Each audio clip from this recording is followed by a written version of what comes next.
अब सबको जय मसीह की।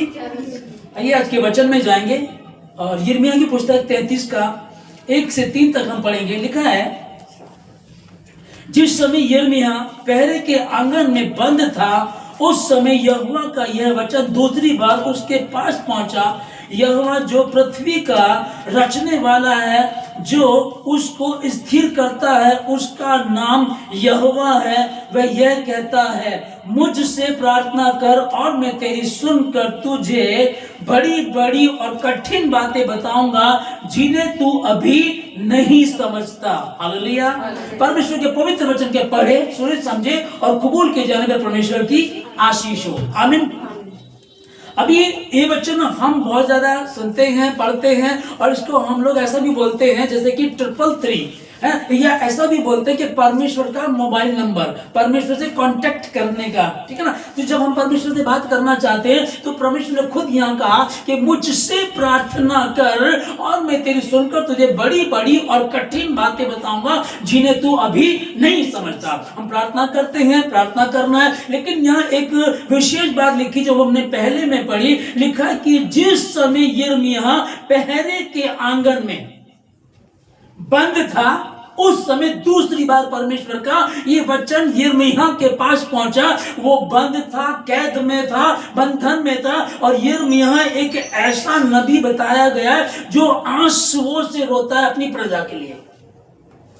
पूरे पवित्र शास्त्र बाइबल में एक यिर्मयाह ही ऐसा है जो आंसुओं से रोता कहता है कि मेरे आंसू खत्म हो गए हैं, मैं इतना अपनी प्रजा के लिए रो रहा हूं। उसके पास परमेश्वर का ये वचन पहुंचा। और आप लोग भी, आप में कोई बंधन में है, आप नहीं है, परिवार का कोई व्यक्ति है और उसका बोझ आप लोग रखते हैं, तो उसके विषय में ये बात लिखी है।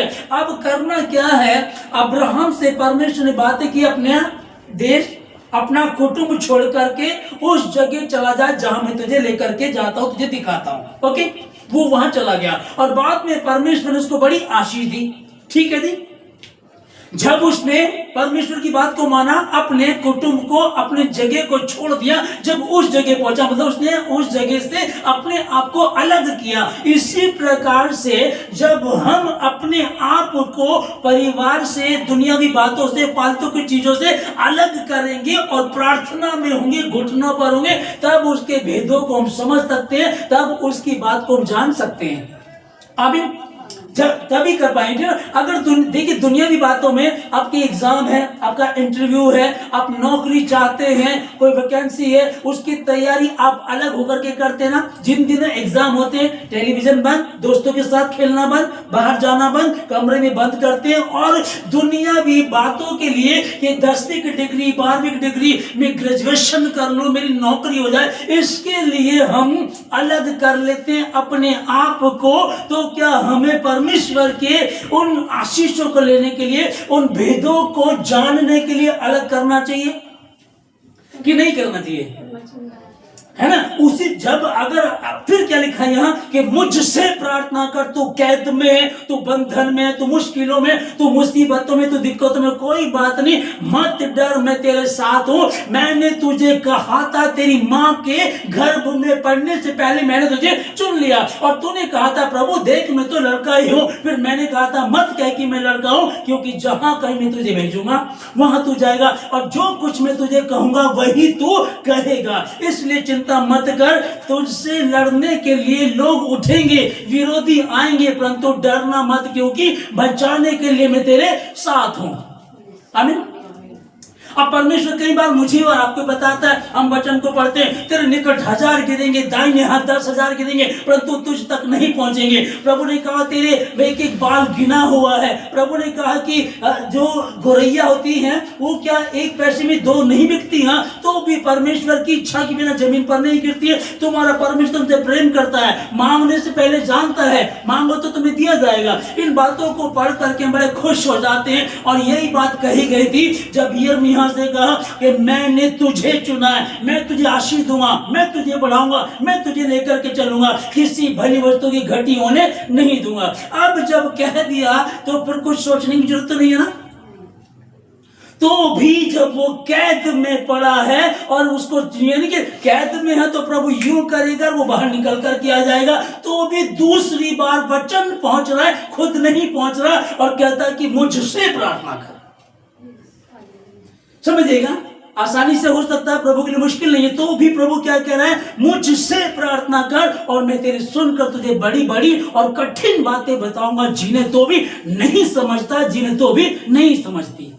आमीन, है ना। बहुत सारी चीजों के लिए इंटरव्यू है, बहुत मेहनत करेंगे। अब पुलिस की भर्ती निकल रही है, दौड़ेंगे, भागेंगे, बहुत मेहनत करेंगे, सुबह सुबह 4 बजे उठेंगे, ये खाएंगे, इन चीजों का ध्यान रखेंगे, इतना लटकेंगे, लंबाई होनी चाहिए, चौड़ाई छाती की होनी चाहिए, सारी चीजों पे मनन करते, दिमाग लगाते, कोशिश करते हैं, लेकिन तो भी रह जाते हैं। वो अलग कुछ समय के लिए अलग कर लेते हैं, हर बात से अपने आप को अलग कर लेते हैं। तब मुझे और आपको भी क्या ऐसा ही नहीं करना चाहिए? हालेलुया। ये जो उत्पत्ति 18 का 23 में हम लोग पढ़ रहे हैं कि अब्राहम ने परमेश्वर से विनती की, बात करने लगा, क्या प्रभु तो अधर्मियों के साथ धर्मियों को भी नष्ट कर देगा? ऐसा तो कदाचित नहीं होना चाहिए, आप तो ऐसा नहीं करते हैं। अगर प्रभु वहां सदोम और अमोरा में यदि 50 लोग धर्मी हो तो क्या तो तब भी उनको नाश करेगा? परमेश्वर ने कहा तो मुझे 50 धर्मी दे दे, मैं उसको नष्ट नहीं करूंगा। तो फिर आगे चल करके थोड़ा सा विचार करने लगा अब्राहम, कहते कि प्रभु यदि 45 हो, तो उसने कहा ठीक है 45 में तो भी नहीं करूंगा। फिर वो कहता है प्रभु यदि 40 हो, तो उसने कहा ठीक है 40 भी अगर धर्मी होंगे तो भी मैं उसे नष्ट नहीं करूंगा। कहता प्रभु यदि 30 हो, मैं 30 दे दे तो मुझे तब भी मैं उसे नष्ट करूंगा नहीं करूंगा। यदि 20 हो तो मैं तब भी उसे नष्ट नहीं करूंगा। ये बड़ा चिंतित हो रहा था कि यार प्रभु थोड़ा नीचे आए, क्योंकि इसे भी पता था कि वहां धर्मी बहुत कम है। अगर वहां धर्मी है तो सिर्फ लूत का परिवार ही है, और वो भी इतने नहीं थे। फिर आखिरी में अच्छा प्रभु मुझे क्षमा कर देना प्रभु, अंतिम में सिर्फ एक बात और कहना चाहता हूं, अगर वहां 10 धर्मी निकले तो क्या तू तब भी नाश कर? कहता तू मुझे 10 धर्मी दिखा दे, मैं उस जगह को नाश नहीं करूंगा। लेकिन वहां 10 भी धर्मी नहीं थे। एक बात को सोचिएगा कि ये अब्राहम परमेश्वर का चहीता है, परमेश्वर ने बुलाए चल करके आ गया। ये व्यक्ति उन गुनहगारों के लिए भी विनती कर रहा, गुजारिश कर रहा कि परमेश्वर उनको बख्श दे, उनको माफ कर दे। परमेश्वर ने कहा कि मुझसे प्रार्थना कर, मैं तेरी सुनकर तुझे बड़ी बड़ी और कठिन बातें बताऊंगा, जिनको तू अभी नहीं समझता। सदोम और अमोरा का पाप इतना बढ़ गया था कि अब वो माफ करने के योग्य नहीं था। ये प्रार्थना कर रहा है, वैसे ही देखिएगा किसके लिए कर रहा? सदोम और अमोरा एक अन्य जाति है, पाप वहां बहुत बढ़ गया, उनको नाश करने जाना था। जबकि इसके भतीजे लूत को, उनके परिवार को तो निकाल करके लाना ही था, लेकर ही आ रहा था वो, पर वो नहीं समझ रहे थे। जब मूसा इस्राएलियों को लेकर के चल रहा था, लाल समुद्र आगे आया, पीछे फिरौन की सेना आई, वहां लोग कुड़कुड़ाने लगे। इसने यहोवा से प्रार्थना की, परमेश्वर ने क्या कहा, मेरी दुहाई मत दे। अय्यूब की पुस्तक 42 का 10 में जब अय्यूब ने अपने मित्रों के लिए प्रार्थना की, तब यहोवा ने उसका सारा दुख दूर कर दिया। आमीन। मुझसे प्रार्थना कर और मैं तेरी सुनकर तुझे बड़ी बड़ी और कठिन बातें बताऊंगा। तो कौन सी कठिन बातें हैं परमेश्वर? वो कह रहा है कि जब यिर्मयाह कैद में है, बाहर सैनिक खड़े हैं, वो बंधन में है, उस समय परमेश्वर का यह वचन दूसरी बार उसके पास पहुंचा कि मुझसे प्रार्थना कर। और इसी शब्द को मैं और आप अगर हम समझ गए, मैं जानता हूं मेरी कलीसिया के लोग, आप लोग बहुत अच्छे हैं, बहुत अच्छी रूटीन आपकी प्रार्थना की है, लेकिन यही मैं बार फिर से एक बार बताना चाहता हूं, इस रूटीन को तोड़ मत देना। आमीन।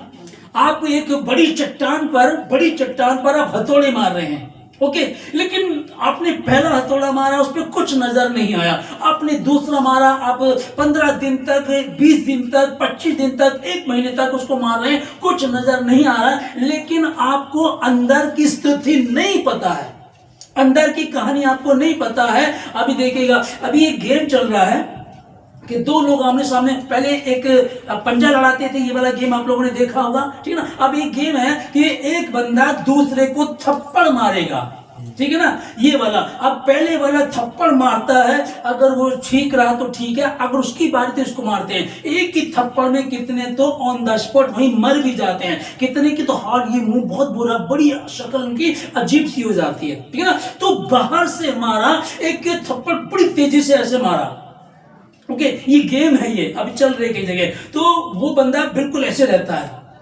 और वो थोड़ी देर में ऐसे गिर के ऑन द स्पॉट खत्म, मर जाता है। फिर हम क्या सोचते हैं, कई बार लगता है कि थप्पड़ मारा, हम कह से तो कुछ भी नहीं हुआ और हम चले गए। लेकिन अगर हम रुके और देखें तो हमें पता चल सकता है, आमीन। जिस पत्थर पर आप बार बार बहुत ही बड़ी प्रॉब्लम है, बहुत ही बड़ी मुसीबत है, बहुत ही बड़ी दिक्कत है, बहुत ही ये चट्टान ऐसी हो गई, जैसे प्रभु ने कहा चट्टान से कहोगे तो उखड़ करके ये यहाँ से उखड़ जाएगा, समुद्र में जा पड़ेगा।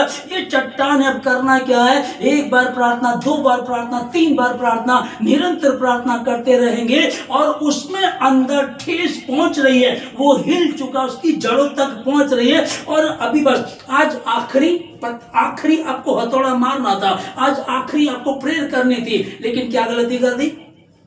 1 महीना हो गया, कुछ तो हुआ नहीं, 15 दिन हो गए प्रार्थना करते, कुछ तो नहीं, और आप चले गए, तो वो फिर वही है। हालेलुया। मैं एक परिवार में था, पति पत्नी मुझे बात कर रहे थे, मैंने क्या हुआ, कैसा चल रहा है, कहते कि हम प्रार्थना करें, 4 साल से हमारे कोई बच्चा नहीं है। फिर मैंने कहा आपको पिछली बार मैंने प्रार्थना के लिए बताया था कि दोनों पति पत्नी इस प्रकार से प्रार्थना किया करो। उन्होंने कहा हम कर रहे थे, 15 दिन तक हमने प्रार्थना की, लेकिन रोज उसको उल्टी होती थी मेरी पत्नी को। मैं क्या फिर कहने में 16वें दिन से कहा कि मुझे रोज उल्टी होती है, कुछ तो हो रहा, मैं प्रार्थना छोड़ दी मैंने। ओके, मैंने उनसे कहा कि आपने मुझे कॉल करके भी नहीं बताया, बात तो कर लेते भाई। हम क्या है, हम एक गाइड करने वाले, हम खुदा की खादी में हम आपको तरीका बताएंगे। और 16वें दिन शायद वो दुष्ट आत्मा बाहर आती, 17वें दिन शायद वो प्रॉब्लम बाहर आती। 84 वर्ष की थी, विधवा थी, उसकी शादी हुई थी, 7 साल तक अपने पति के साथ रही थी, 18 वर्ष से कोकड़ापन था, भवन में जाना नहीं छोड़ती थी, निरंतर परमेश्वर के मंदिर में जाया करती थी। एक दिन यीशु मसीह आया हुआ था और उसने कहा कि हे बेटी, तू अपने कोकड़ेपन से आजाद हुई, मुक्त हुई, ठीक है। उस दिन वो कहती 84 साल हो गए, पति का भी सुख नहीं है, बच्चे भी नहीं है, रोज मंदिर में जाती है, कुछ तो होता नहीं है, जाओ वहां फर्श बिछाओ, वहां जाकर के प्रार्थना करो, कुछ तो अभी तक हुआ नहीं है, छोड़ो आज नहीं जाती हूँ। और उस दिन नहीं जाती, उस दिन अगर वो विनती गुजारिश प्रार्थना नहीं करती, उस दिन यदि वो नहीं जाती तो वो जैसे ही, हालेलुया, वो वैसे की वैसी रह जाती। अय्यूब ने जब अपने मित्रों के लिए प्रार्थना की, ये लगा हुआ था प्रभु ऐसा है, मैं ऐसा हूं, मैं वैसा हूं, मैं ये करूंगा, मैं वो करूंगा, बहुत सारी बातें कर रहा, लेकिन अंत में लिखा है जब अय्यूब ने अपने मित्रों के लिए प्रार्थना की, तब यहोवा ने उसकी प्रार्थना सुनी और जितना उसका गया था उसका 2 गुना आशीष उसको दे दी। आमीन। जब अय्यूब ने अपने मित्रों के लिए प्रार्थना की, अब्राहम किसके लिए प्रार्थना कर रहा है, प्रभु क्षमा कर दे, क्या तो अधर्मियों के साथ धर्मियों का भी नष्ट कर देगा। आपके बीच में बहुत सारे लोग हैं, पत्नी विश्वासी है, पति नहीं है, पति विश्वासी, पत्नी नहीं है ना, बच्चे नहीं है, परिवार में नहीं है, सास नहीं है, ससुर नहीं है, बड़ी दिक्कत उठानी पड़ रही, समझ में नहीं आ रहा क्या करे। चिंता ना कर, एक वचन तुझसे कहा गया कि तू विश्वास कर तो तू और तेरा घराना उद्धार पाएगा। आमीन। नehemiah के बारे में हम पढ़ते हैं, नehemiah को जब मालूम पड़ा कि यरूशलेम की दशा बुरी हो रखी है, शहरपना टूटी पड़ी है, मंदिर की दीवार टूटी पड़ी है, बड़ा बुरा हाल है, तब इसने स्वर्ग के परमेश्वर से प्रार्थना किया और जिस भवन को बनाने में सालों साल लग जाते, मात्र 52 दिनों में उस भवन को तैयार कर दिया गया। ये कब हुआ, एक गुलाम था, 54 की जेब में नहीं थी, गुलाम था, लेकिन उस खुदा ने मेरी प्रार्थना को, मेरी विनती को सुना। किसके लिए, जब अय्यूब ने अपने मित्रों के लिए, ये अपने लिए, अपनी प्रजा के लिए, यहूदियों की दशा खराब है, मेरे लोगों की दशा खराब है, मेरे लोग दुखी हैं, परेशान हैं। अब्राहम ने परमेश्वर से कहा, प्रभु कदाचित यदि वहां 10 लोग हो तो क्या तू उनको, मैं क्षमा कर दूंगा, 10 लोग दिखा दे मुझे। हालेलुया।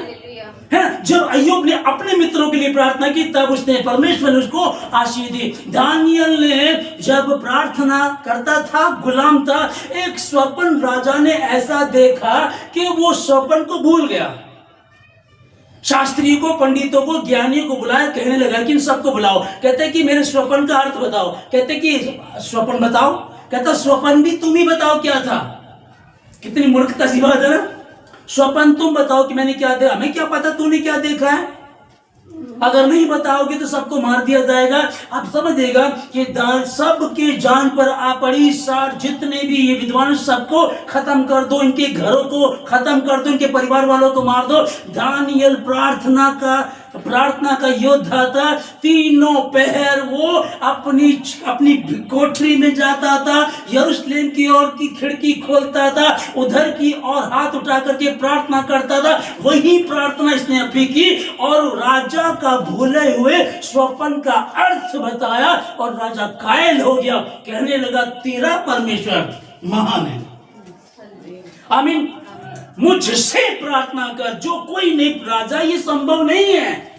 अरे भाई यार तुम पूछो कौन सा, भाई कौन सा, कोई मेरे दिमाग में ना कोई पहाड़ा आ रहा है, टेबल आ रहे हैं ना, उसका अर्थ बता। वो इतने कितने, कौन सा पहाड़ा राजा साहब, ये नहीं पता मुझे। फिर जी बात है, कौन सा पहाड़ा, कितने क्या होते हैं बताओ तो, है ना। ये मुझे स्वप्न मुझे नहीं पता। स्वप्न भी तुम बताओ क्या देखा है और उसका अर्थ भी तुम बताओ। कोई नहीं बता सकता था, लेकिन दानियल ने बताया उसका अर्थ और वहां परमेश्वर की महिमा हुई। मुझसे प्रार्थना कर। कब ये हुआ?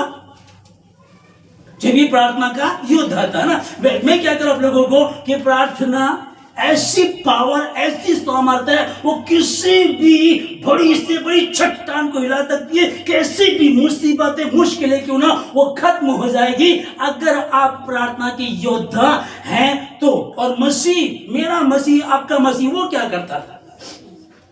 हालेलुया। सुलेमान ने दर्शन देखा, परमेश्वर ने बात की उससे और उसको बड़ी बरकत दी कि जितना धन, मैं इतना धन तुझे दूंगा कि तुझसे पहले ना तो किसी के पास था और ना किसी के पास होगा। ये कब हुआ? कि वो प्रार्थना का योद्धा था, वो प्रार्थना करता था, वो अपने पिता को प्रार्थना करते हुए देखता था, ये प्रार्थना कर रहा है। आमीन। इतना धन कब मिला उसको? जब वो प्रार्थना कर रहा था। बिना प्रार्थना की तो बात नहीं बनी ना। राजा का लड़का था, उसके बाप से भी ज्यादा बरकत इसको परमेश्वर ने दी। आमीन। पतरस पकड़ा गया, जेल में था, लेकिन वहां कलीसिया के लोग एक मन होकर के लो लगा करके प्रार्थना कर रहे थे। तब स्वर्गदूत जाकर के उसको वहां से छुड़ा करके ले आता है। ये कब हुआ? जब वो सारे के सारे मिलकर क्या कर रहे थे? मुझसे प्रार्थना करो, मैं तेरी सुनकर। और यूहन्ना भोर को 3 बजे, ठीक है ना, लिखा है कि पतरस और यूहन्ना सुबह को प्रार्थना करने गए थे और वो मंदिर के फाटक पर एक लंगड़े को बिठा करके चले जाया करते थे। और जब ये मंदिर से प्रार्थना करके लौट रहे थे, उस लंगड़े ने इनकी ओर देखा और देखा कि इनके चेहरे पर तेज है और ये कुछ मुझे देगा। तब वो उनके पास गए दोनों और पतरस ने उससे कहा, चांदी और सोना तो मेरे पास है नहीं, पर जो मेरे पास है वो मैं तुझे देता हूं। उठ यीशु मसीह के नाम से चल और फिर। आमीन। क्या करने गए थे ये? मंदिर में। ये 3 बजे सुबह मंदिर में प्रार्थना करने गए थे। जब हम अपने आप को अलग करेंगे, बहुत सारी चीजों में दिल दिमाग लगाते हैं। भैया तेरा एग्जाम है, बुआ की शादी है, होने दे भाई, एग्जाम है, अगर ये फेल हो गया ना दिक्कत हो जाएगी तेरे को। तेरा बर्थडे है, अगली बार मना लेंगे, तो उसकी शादी है फिर देख लेंगे, बड़ा दिन आ गया है, लेकिन मेरे तो एग्जाम है, मैं तो बस एक ही दिन के लिए आऊंगा, ज्यादा नहीं आ सकता। कैरल सिंह में जाना है, एंजॉय करना, कुछ नहीं, सब छोड़ देंगे। सबसे पहले कहाँ फोकस करना है? पहले भैया अच्छी पढ़ाई कर लो। अच्छी पढ़ाई करोगे तो अच्छी नौकरी मिलेगी, अच्छी नौकरी होगी तो अच्छा जीवन साथी मिलेगा, फ्यूचर बहुत अच्छा हो जाएगा। इसलिए दिमाग कहाँ लगा था भाई? और परमेश्वर कह रहा है कि मुझसे प्रार्थना कर। आप इधर उधर दिमाग लगाने की जरूरत नहीं है तुमको। लगा, मैं ये नहीं कह रहा हूं कि पढ़ाई करना छोड़ दो, मैं ये नहीं कह रहा हूं कि आप बिजनेस पर, नौकरी पर ध्यान ना दो, लेकिन पहला स्थान जब खुदा को दोगे तब वो तुम्हें बरकत देगा। हालेलुया।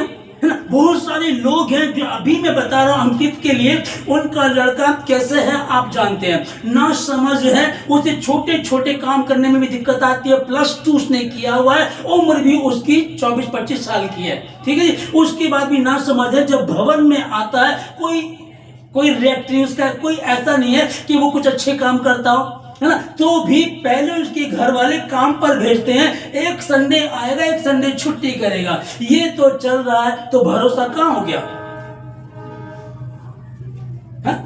काम करेगा तो 5,000 7,000 कमाएगा तो अच्छा रहेगा, पर उन्हें ये नहीं पता कि आज छुट्टी कर दी, आज यीशु मसीह आने वाला था, आज यीशु मसीह तेरे कुबड़ेपन को ठीक करने वाला था।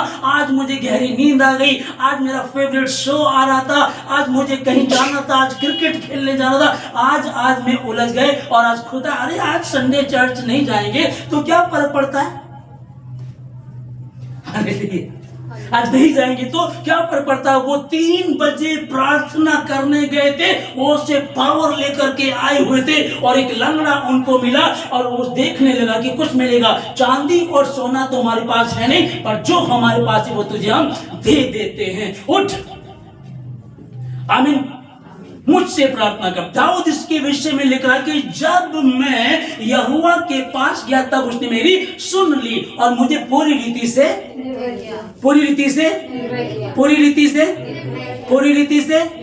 निर्भय किया। आमीन, है ना। जब मैं यहोवा के पास गया तब उसने मेरी सुन ली और मुझे पूरी रीति से निर्भय किया। एक भय था, एक डर था, क्या होगा, फ्यूचर का क्या होगा, बच्चों का क्या होगा, पत्नी को ऐसा रोग बीमारी लग गई है, ठीक नहीं हो पा रही, डॉक्टर नहीं ठीक कर पा रहे, कोई एक्सपर्ट नहीं ठीक पा रहा, पति के साथ ऐसी प्रॉब्लम है, हम कहां जाएं, क्या करूं, समझ में नहीं आ रहा। जब तक मैं नहीं गया तब तक प्रॉब्लम बनी रही, पर जब मैं यहोवा के पास गया,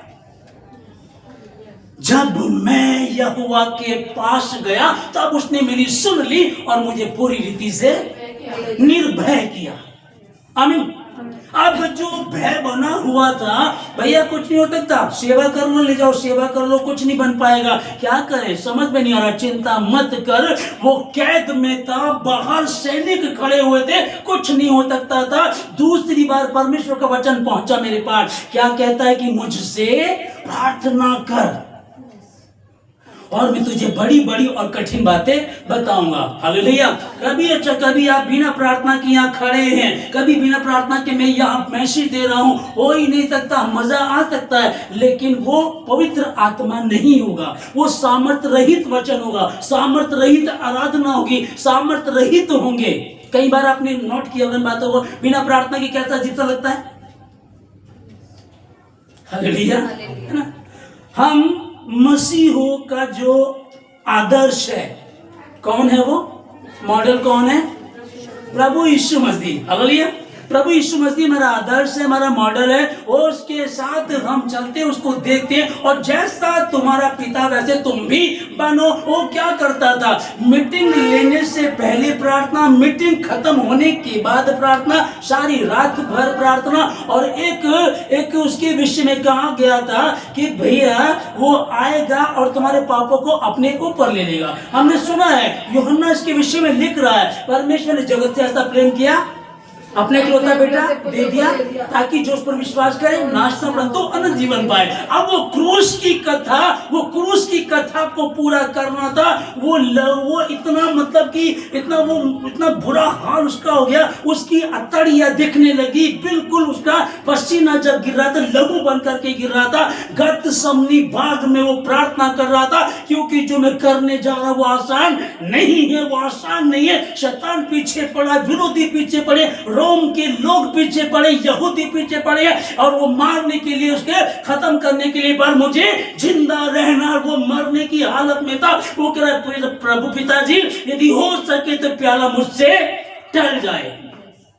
मरने पर था, गतसमनी बाग में यदि मर गया तो वो क्रूस की कथा कैसे पूरी होगी। जो ये संसार है, जो पाप है आदम का, वो जो कर्ज है वो कैसे अदा होगा, उसे कौन अदा करेगा। वो तो कहानी मुझे ही पूरी करनी है। वो क्रूस की कथा नाश होने वालों के लिए मूर्खता, परंतु उन उद्धार पाने वालों के लिए परमेश्वर की सामर्थ्य है। वो वहां प्रार्थना करता रहा और प्रार्थना करता रहा और प्रार्थना करता रहा।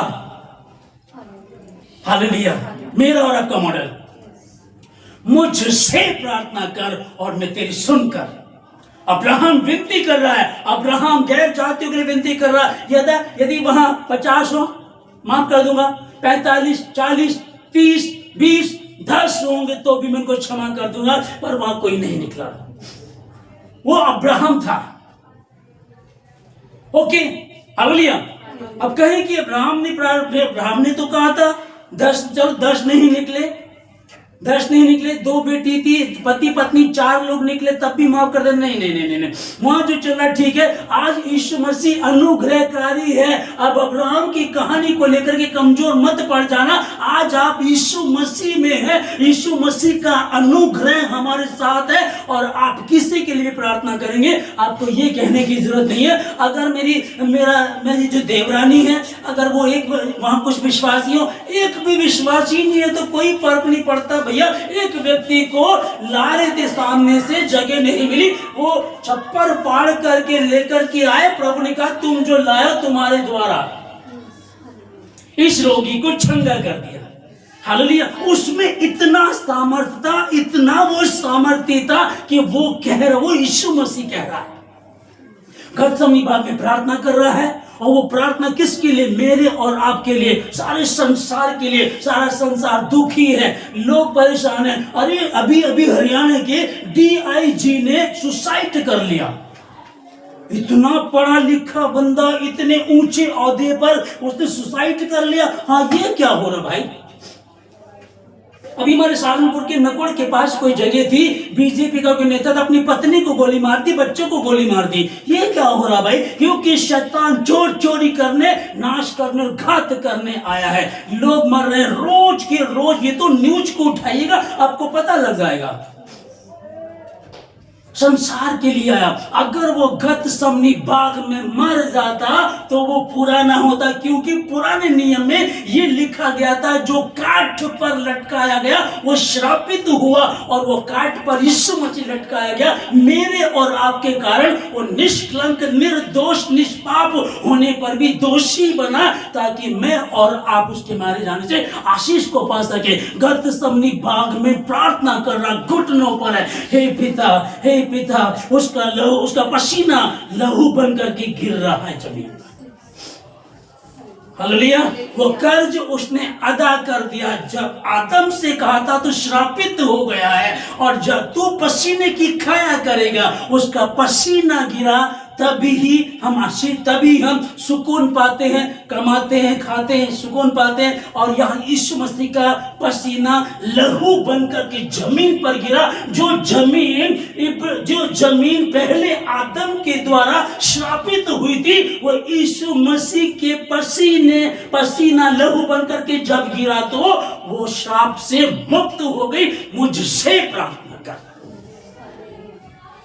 जब कैद में हो, जब मुश्किलों में हो, जब कुछ समझ में नहीं आ रहा, बंधन में हो, क्या करूं समझ में नहीं आ रहा, कहां जाऊं समझ में नहीं आ रहा। भाई दीपांशु, पैसे नहीं है, जितने पैसे थे खर्च हो गए, डॉक्टर ने दूसरी जगह लिख दिया, क्या करूं समझ में नहीं आ रहा। मैं कहा ठीक है, आप बताइए क्या करना है। बच्ची घर ले चलते हैं। मैं कहा ठीक है, लेकर के चलो। मैं मिलने गया था, मैं कहा लेकर चलो, चिंता मत करो। प्रार्थना किया, प्रभु का धन्यवाद, सुकून आया। अगले दिन कुछ इंतजाम हो गया। वो भाई विश्वास में है, प्रार्थना का योद्धा है। हालेलुया।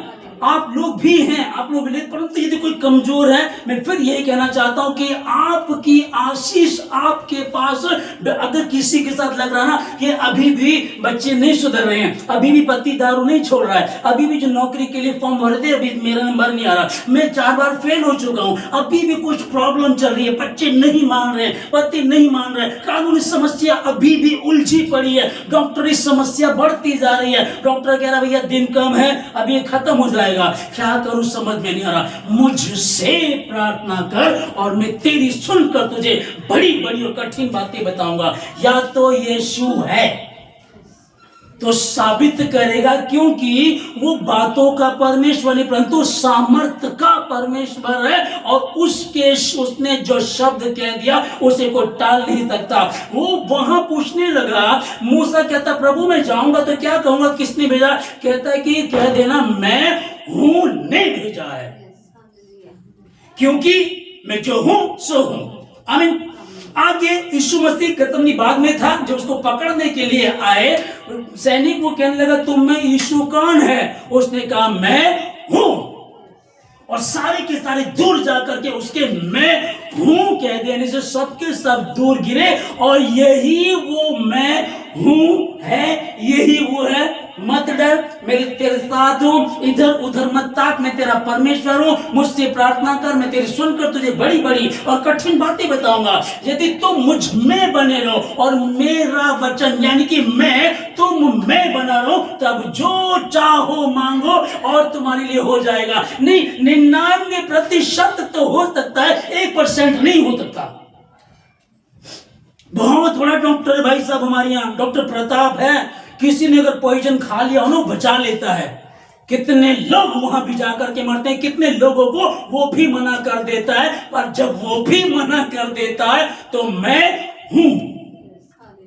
हाँ, हमारे परिवार में कैसा हुआ था, हमारे समय कोई खास थे, उसके हुआ था, उस लड़के को मना कर दिया बिल्कुल, भैया 1 जगह 2 जगह 3 जगह वहां लेकर गए। ऑक्सीजन की उन दिनों दिक्कत चल रही थी, काफी जगह ऑक्सीजन नहीं मिल पा रहा था, वहां लेकर के गए डॉक्टर के पास, बोला वहां बच सकता है, वहां लेकर के गए, और उसने भी पहली बात तो काफी देर तक वो आया नहीं। जब आया तो उसने देखते ही उसने कुछ निकालना है, बोला ठीक है सॉरी भाई ये बच नहीं सकता, ले जाओ।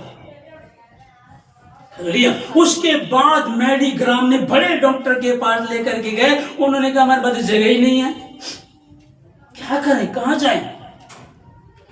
मैं हूं, इसी मैं हूं को उसके पास लेकर के गए, उस बंदे को उस मैं हूं के पास लेकर के आए, और आज वो बंदा बिल्कुल जिंदा है, खुशहाल है। 2 होंगे, 2 हो चुके हैं, 3 होंगे, 4 होंगे, बढ़ेंगे यीशु मसीह के नाम में। मत डर, मैं तेरे साथ।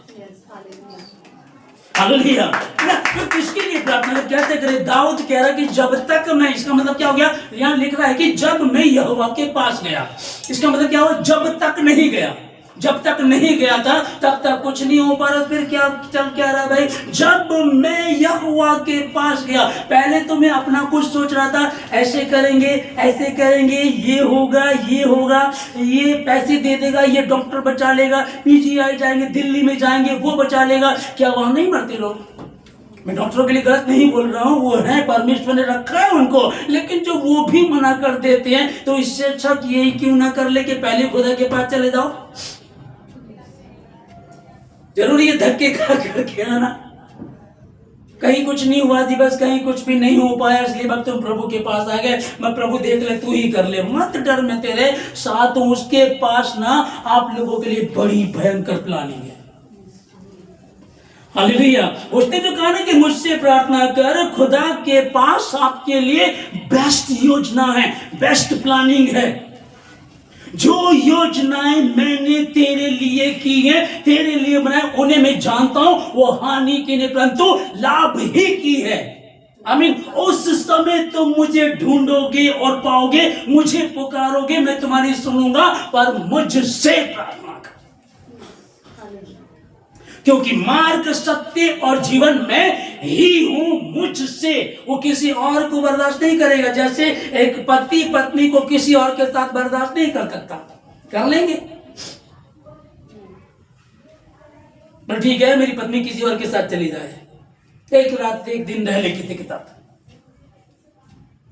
तो हम उसकी क्या है, पत्नी तो है उसकी, हम, वो हमारा पति तो है।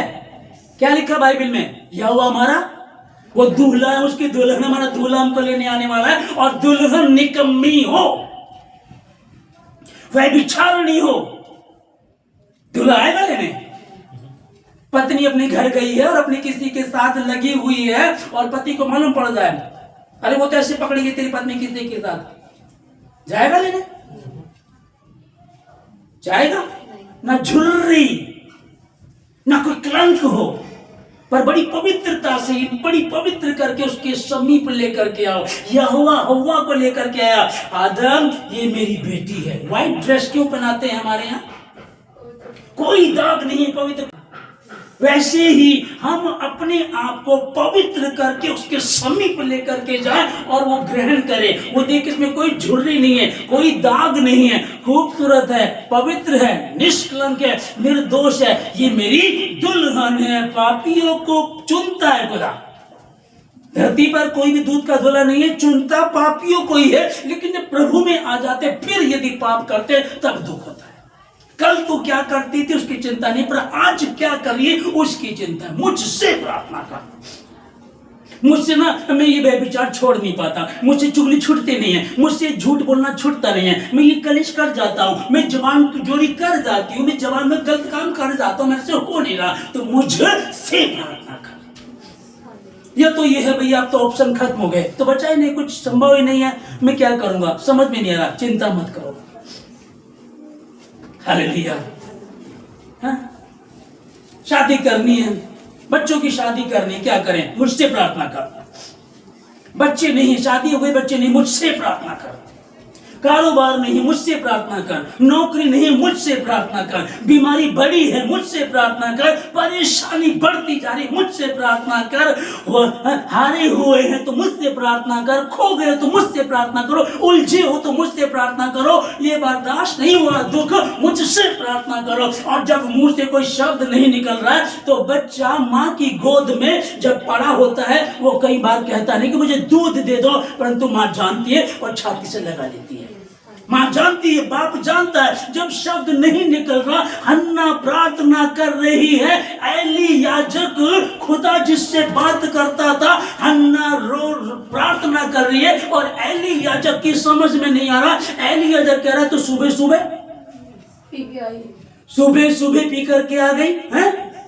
नहीं मेरे प्रभु, मैं सताई जाने के कारण, मेरी सौत मुझे सताती, सताई जाने, समाज मुझ पर उंगलियां उठाता, सताई जाने के कारण मैं दुखी हूं। हन्ना बोलती थी कुछ, पर शब्द समझ में नहीं आता था। शब्द तुम्हें जरूरत नहीं है, पास्टर अशोक समझे, शब्द तो तुम्हारा बाप समझ ले और वो तुमको आशीष दे देगा। मुझसे प्रार्थना कर। हन्ना प्रार्थना कर रही थी, होठ हिलते थे पर कुछ समझ में नहीं आ रहा था। एली याजक की भी समझ में नहीं आया। खुदा ने सुन लिया और कहा जा, तू गर्भवती हो चुकी, तू एक बच्चे को जन्म देगी। बांझ थी, कुछ पता नहीं था। अब इतना दुख बढ़ गया, इतनी मुश्किल बढ़ गई, क्या करूं, मुझसे प्रार्थना कर। कई बार इतनी परेशानी जब मेरे साथ हुई है, मैं बेड रेस्ट पे था, बिल्कुल मैं तड़प रहा था, अरे चल कह रही कैसा दर्द मैंने नहीं देखा, उधर ही प्रार्थना कर रहा हूँ। घुटनों पे तो जा नहीं सकता, हिल ही नहीं सकता, कोई बात नहीं है, वो जानता है, वो मनों को जानने वाला परमेश्वर है। इंसान जो है ना, इंसान बाहर का रूप देखता है, ये तो बड़ा सुंदर है, ये तो बड़ा अच्छा है, ये तो बड़ी अच्छी है, परंतु परमेश्वर मन को जानता है ना। पाकिस्तान के पास्टर अर्नेस्ट मल जी कह रहे हैं, कहते हैं कि मैं एक बार प्रार्थना कर रहा था और जैसे रोज प्रार्थना करता तो परमेश्वर मुझसे बात करते थे। मैं कह रहा हूं प्रभु क्या बात, आज आप मुझसे बात नहीं कर रहे हैं। प्रभु ने मुझसे कहा, यीशु मसीह ने उनसे कहा कि मैं बात करूं चाहे ना करूं, तेरा मेरी उपस्थिति में बैठे रहना ही क्या काफी नहीं है। हालेलुया। ये उनकी टेस्टमनी है, बहुत आत्मिक। उनके गीतों में कोई आपको झोल मोल नहीं मिलेगा, इतनी पवित्रता के गीतों में, लहू के गीत, आत्मिकता के गीत, है ना। अब देखिएगा उनको। और यहाँ वचन से हमने देख लिया कि हन्ना बोल रही थी, याजक की भी समझ में नहीं आ रहा था और हन्ना भी पता नहीं क्या कह रही होगी, अब तक नहीं हुआ, अब कैसे होगा, वो भी सता रही थी, वो पड़ोसन भी कह रही थी, वो प्रभु से तो मुझे उठा ही ले, पता नहीं क्या बोल रही होगी, क्या मन दुखी हो रहा है, लेकिन परमेश्वर मनों को जानता है। लिखा है कि एक शब्द है कि मांगो तो तुम्हें दिया जाएगा, और दूसरा बड़ा विश्वास वाला शब्द है कि वो तुम्हारी मांगने से पहले जानता है कि तुम्हारी इच्छा क्या है, तो वो तुम्हें पूरा करेगा। हालेलुया। मुझसे प्रार्थना कर, मैं तेरी सुनकर तुझे बड़ी बड़ी और कठिन बातें बताऊंगा, जिनको तो भी, है ना। आपके शब्दों में ताकत है, आपके शब्दों में पावर है। विश्वास सुनने से और सुनना मसीह के वचन से। आमीन। विश्वास सुनने से, सुनना मसीह के वचन से होता है, और आपके शब्दों में पावर है। आप जो बोलेंगे हो जाएगा। इसलिए ध्यान रखिएगा क्या बोलना है। जिस समय यिर्मयाह कैद में था, बंद था, सैनिक बाहर थे, परमेश्वर का वचन पहुंचा। आज आपके साथ जितने भी बैठे, कुछ भी मुश्किल है, असंभव बातें लग रही, नामुमकिन लग रहा है, ये पहाड़ नहीं हट सकता। ये शतुष का पेड़ तुम्हारे कहने पर उखड़ेगा, ये पहाड़ भी उखड़ेगा, ये लाल समुद्र भी दो भाग होगा, और जब तुम यरदन नदी में पांव रखोगे तो वो तुम्हारे लिए सूखी जमीन बन जाएगा। मुझसे प्रार्थना कर, मैं तेरी सुनकर तुझे। आज कुछ भी लग रहा है, लंबा समय हो गया, बच्चों की उम्र निकलती जा रही है, शादी कैसे होगी? शादी हो गई, लंबा समय हो गया, बच्चा नहीं है, कैसे होगा? लोग ताने मारने लगे हैं, बड़ा अजीब लगने लगा, क्या करूं समझ में नहीं आ रहा है। ये बीमारी तो बढ़ गई है, हम मसीह में हैं, लोग कहते तेरी खुद की बीमारी तो गई नहीं है, क्या दूसरों की जाएगी? तेरी खुद की नौकरी तो नहीं लगी है, तेरी खुद की तो प्रॉब्लम चल रही है, तेरा तो कानूनी समस्या अभी तक बनी हुई है। खुदावंद यीशु मसीह, मेरा और आपका खुदा बेहाल था, लहू लुहान था, लेकिन मेरे और आपके लिए प्रार्थना कर रहा था, विनती कर रहा था अपने खुदा से। नबी यिर्मयाह कैद में था, पर प्रार्थना कर रहा था। जब अय्यूब लंबे समय तक चला, दूसरे चैप्टर में कहानी खत्म, उसके बाद वो बोलता चला गया, 40 चैप्टर तक बोलता चला गया, लेकिन आखिरी में 42:10 में अय्यूब में लिखा है, जब अय्यूब ने अपने मित्रों के लिए प्रार्थना की, तब यहोवा ने उसकी प्रार्थना को सुना, और जितना उसका लॉस हुआ था, गया था, उसका 2 गुना उसको दे दिया। दाऊद लिखता है, जब मैं यहोवा के पास गया तब उसने मेरी सुन ली और मुझे पूरी रीति से निर्भय किया। एक भय मुझे सता रहा है, एक डर मुझे सता रहा है, मैं डर रहा हूं, भयभीत हूं, मैं क्या करूं, कहां जाऊं, कौन संभालेगा? जब मैं यहोवा के पास गया तब उसने मेरी सुन ली और मुझे पूरी रीति से निर्भय किया। मैं यीशु मसीह के नाम में आप लोगों को इस वचन के अनुसार आप लोगों के लिए प्रार्थना करता हूं और आशीष देता हूं यीशु मसीह के नाम में कि आज के बाद आप में कोई भय ना रहे। लेकिन उससे पहले करना क्या है? जब मुझसे प्रार्थना करोगे तब, मुझसे प्रार्थना कर, मैं तेरी सुनकर तुझे बड़ी बड़ी और कठिन बातें बताऊंगा यीशु मसीह के नाम में। खाना भरपूरी से है और आपके अंदर इच्छा होनी चाहिए, भूख होनी चाहिए। आप जाओ और खाओ। परमेश्वर के बाद बरकतें आशीष से भरी पूरी है, भरपूरी से है, बहुतायत से है उसके पास। पर क्या करना है? मुझसे प्रार्थना। यीशु मसीह के नाम में मैं आपको आशीष देता हूँ। धन्यवाद देते सब बातों की प्रार्थना यीशु मसीह के नाम से मांगते हैं, आमीन।